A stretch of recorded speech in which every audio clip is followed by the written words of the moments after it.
Have you ever had that feeling like you're playing a part, following a script you never even realized you'd learned?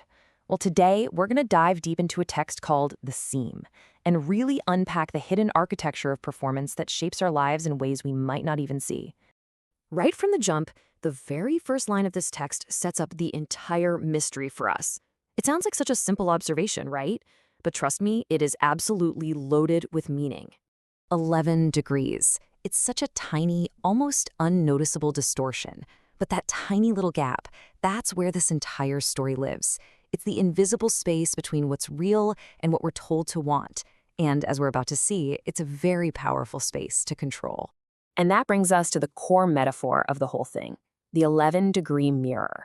We're not just talking about a piece of glass here. It really represents that distance between our real selves and the ideal version of us we're always being told we should be.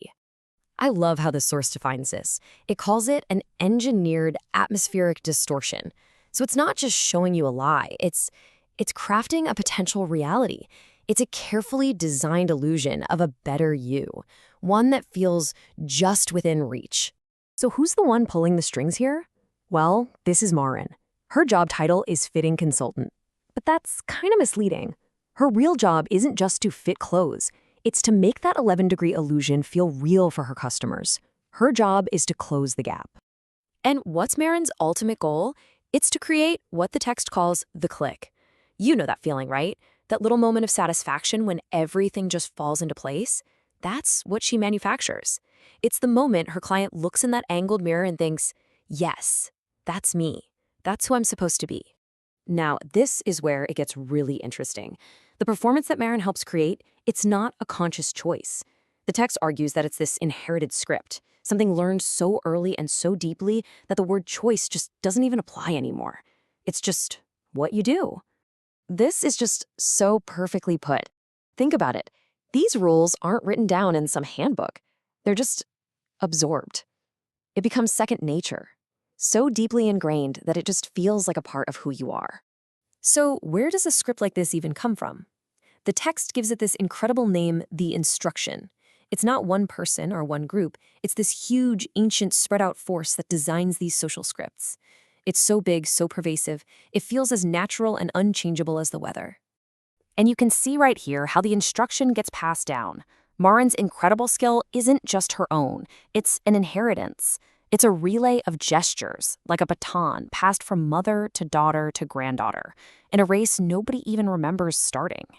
And Maren's mother, Pauline, wow, she is the perfect example of this performance. Just think about the constant invisible work, setting her hair on Tuesdays, putting on lipstick just for the mailman. It's all designed to make this huge effort look completely natural, totally effortless. So all of this builds and builds until it leads to a direct conflict. It's a clash between the engineered ideal, the perfect garment, and the messy, breathing, living reality of the human body. I mean, just look at the contrast here. The body, it just is. It breathes, it moves, it exists. But the garment? Oh, the garment has a mission. It corrects, it contains. It insists on a perfection that the body, just by being alive, kind of resists. And that leads to this powerful, almost chilling idea from the text. What's the real cost of a perfect performance? Erasure. It produces a body-shaped hole in the air, where a woman who did everything she was supposed to do just disappears. We always talk about the pain of being excluded, but this text describes a totally different kind of harm. The violence of inclusion. The violence of fitting in so perfectly that the individual just vanishes, completely absorbed into the role until there's nothing left. Okay, but what if someone just stops? What if they just put down the script and walk away? Let's talk about a character who does exactly that, who chooses this path of just radical refusal. Meet Sable Fenn. Now, what's so important to understand about Sable is that she's not just someone who was bad at the game. No, the text calls her a former performer. She was an expert, she knew all the rules, and she chose to stop playing. And her refusal isn't loud or aggressive, she just exists in a way that breaks the rules.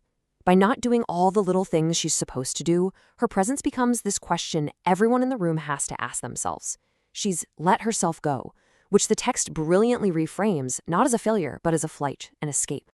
And this one exchange just nails it. Her husband says, "You're not yourself." And her reply is so profound. "No, I think I might be." She's not losing herself. For the first time, she's actually finding herself outside of that performance. So Sable's quiet little rebellion, it starts to affect Maren. It starts to unravel her perfectly stitched together world. And of course, as a seamstress, Maren knows a fundamental truth. Anything that can be built can also be taken apart. The first sign that things are changing is physical. Maren's hands, these incredibly skilled instruments of her craft, they start to tremble. It's such a small thing, but it's a sign of this massive internal earthquake. The first thread of the seam is coming loose.